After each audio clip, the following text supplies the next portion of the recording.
जाही गाँव में मैया विराजे वह हमर अभिमान।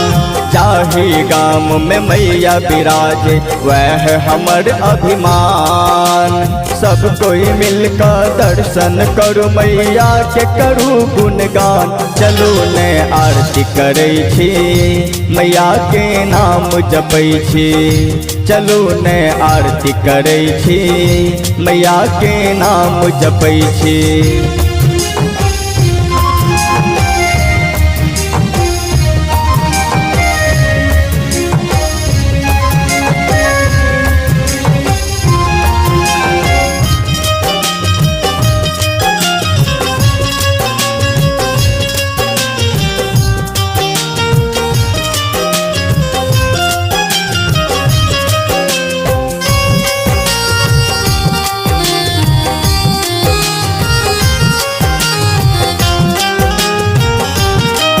अड़हुलक माला बना कर मैया सँ मांगू संतान।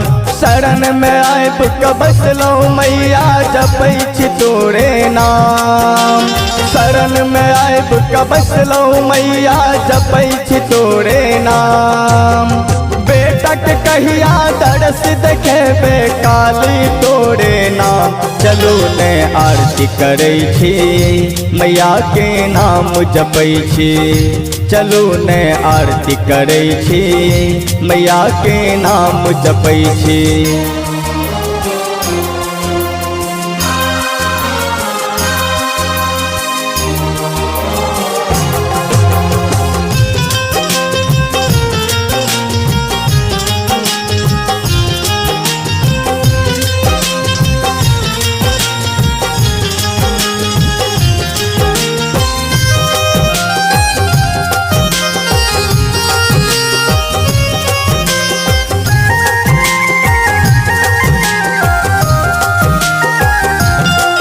राघवेंद्र करै छौ विनती मैया श्रवण जपै छौ नाम। दर्शन लेल छौ बेटा व्याकुल किया ने दै छै ध्यान।